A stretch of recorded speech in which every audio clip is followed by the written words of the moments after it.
যে কারণে আজকের লাইভে আসা, বিশেষ করে যে এই এসআইআর পর্বটা চলছে শুরুই থেকে, আমাদের কিচ্ছু বুঝে আসছে না এর বিষয়ে। সমস্ত ডকুমেন্টস সব ঠিক থাকার পরেও বারবার কাগজ ফিরে আসছে।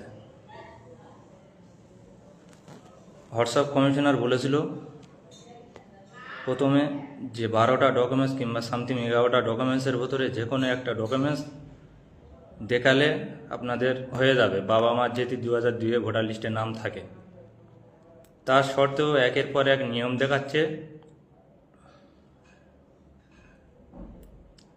দেখাচ্ছে। তারপরেও আমরা কাজ কাম ছেড়ে দিয়ে গরিব মানুষ, আমরা তো আর কোটিপতি নয় ওনাদের মতন। তার সত্ত্বে আমাদের বারবার ঘুরে আসছে। চেষ্টা করছি সমস্ত কাগজ নিয়ে ওখানে তথ্য হাজির করে হিয়ারিংয়ে হাজির হলাম।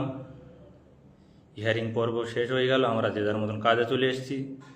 গরিব মানুষ বুঝতে তো পারছো, খেটে খেতে হয়। আমাদের সমস্ত ডকুমেন্টস সব ঠিক থাকার পরেও কাগজ ঘুরে আসছে বারবার। কারণ 6-এর অধিক বাচ্চা কাচ্চা আমার বাবের, সন্তান বেশি হতে পারে। সে কইবে থেকে ওই হোয়াটসঅ্যাপ কমিশনারে দেবো? আর মানুষকে এরম ভাই পেরেশানি করে মানুষের জীবন হানির মতন একটা ঘটনায় মতন এনে দিচ্ছে। দেখো, আমি তো ধরো বিষয়টা কন্ট্রোল করে নিয়ে নিচ্ছি, সামাল দিয়ে দিচ্ছি, কিন্তু আমার ফ্যামিলি যদি কারোর কিছু হয়ে যায়, আমরা এই হোয়াটসঅ্যাপ কমিশনারের বিরুদ্ধে অ্যাকশন নেব। যার দূর পর্যন্ত যেতে হয় আমরা যাব। রাজ্য সরকারের জব্দ করার জন্য এই প্ল্যান পরিকল্পনা করছে জ্ঞানেশ কুমার। এ সফল হবে না, ব্যাস এইটুকু বলার ছিল।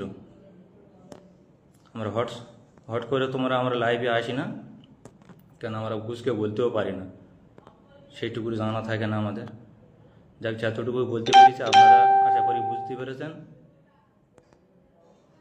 বেশি বেশি করে ভিডিওটা শেয়ার করবেন, জনসমক্ষে আনবেন,